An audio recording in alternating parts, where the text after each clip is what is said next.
पूरग्रस्तांच्या मदतीसाठी शेतकऱ्यांकडूनच वसुली सुरू असल्याचं समोर आलंय। ऊस दरातून प्रतिटन 15 रुपयांची कपात करण्याचा निर्णय सरकारने घेतलाय।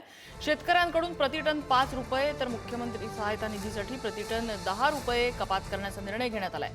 शेतकरी नेते आणि महाविकास आघाडीच्या नेत्यांनी यावरून संताप व्यक्त केलेला आहे। शेतकऱ्यांच्या टोकाच्या प्रतिक्रिया उमटल्याशिवाय राहणार नाही असा राजू शेट्टींनी इशारा दिलेला आहे।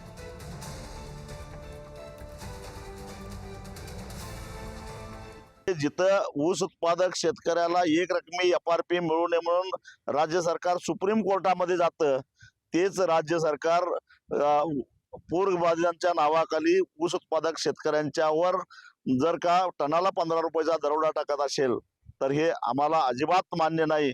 याच्या टोकाच्या प्रतिक्रिया उमटल्याशिवाय राहणार नाही। सरकारला तो नैतिक अधिकार राहिलेला नाही, कारण सरकार हे कारखानदार धार्जिना झालेला आहे।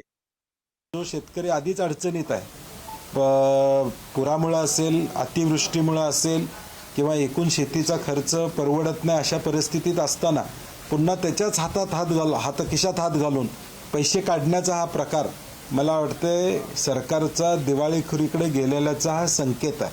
म्हणजे आधीच तो नुकसानीत आहे आणि परत त्याच्यावर 15 रुपयाचा जिजिया कर हा मला वाटतं ब्रिटिशांच्या काळात लावलेला तसा कर लावतो। त्याचा आम्ही या ठिकाणी निषेध करतो। सरकारनं स्वतः काही चुकीचे प्रोजेक्ट थांबवून मराठवाड्यासाठी मदतीचा हात दिला पाहिजे अशी माझी भूमिका आहे। एकीकडे ही